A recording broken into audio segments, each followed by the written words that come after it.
আসসালামু আলাইকুম এভরিওয়ান, কেমন আছেন সবাই? আশা করি আপনারা সবাই ভালো আছেন। আলহামদুলিল্লাহ আমি ভালো আছি। তো আমি আপনাদের সাথে আগেও শেয়ার করেছিলাম যে আমার সবচেয়ে বেশি ফেভারিট একটা বই, সেটা হচ্ছে থিঙ্ক অ্যান্ড গ্রো রিচ। তো এই বইটা আমার একটা ফ্রেন্ড সাজেস্ট করেছিলেন, মূলত নাম হচ্ছে তুষার।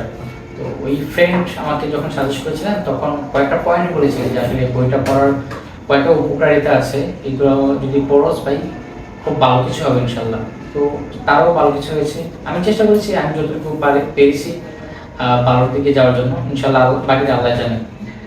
তো থিঙ্ক অ্যান্ড গ্রো রিচের একটা সাবজেক্ট আছে, সেটা হচ্ছে ইমাজিনেশন।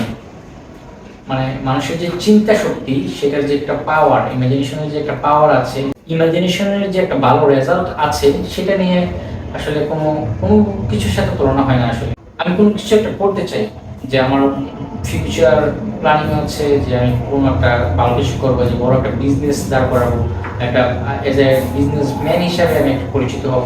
তো সেক্ষেত্রে আমাকে এই জিনিসটা চিন্তা করতে হবে, ইমাজিন করতে হবে যে আমি আসলে কীভাবে কাজটা করবো, কি আমি যে ওয়েতে আছি সে ওয়েটা ঠিক আছে কিনা, এগুলো সব কিছু নিয়ে চিন্তা করতে হবে।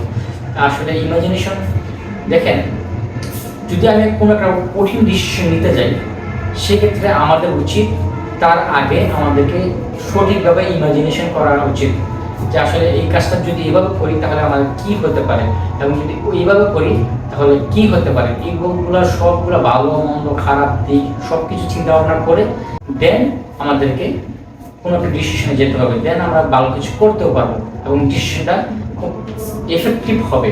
তো কোনো কিছু ডিসিশন নেওয়ার আগে অবশ্যই আপনাদের সবাইকে বলছি, সেটা হচ্ছে ইমাজিনেশন করতে হবে। ইমাজিনেশন করে বুঝতে হবে যে আসলে কেমন হয়েছে, যে কেমন হবে এই জিনিসটা এইভাবে যদি করি বা ওইভাবে যদি করি, এবং এটার ফিউচার কি হতে পারে বা ওইটার ফিউচার কি হতে পারে, এগুলো সব কিছু চিন্তা ভাবনা করে দেন আপনারা একটা ডিসিশনের মধ্যে যাবেন। আই থিঙ্ক এভাবে যদি আপনারা যে কোনো কাজ করেন ভালো কিছু হবে ইনশাল্লাহ। Thank you so much. ভালো থাকবেন সবাই। আসসালামু আলাইকুম।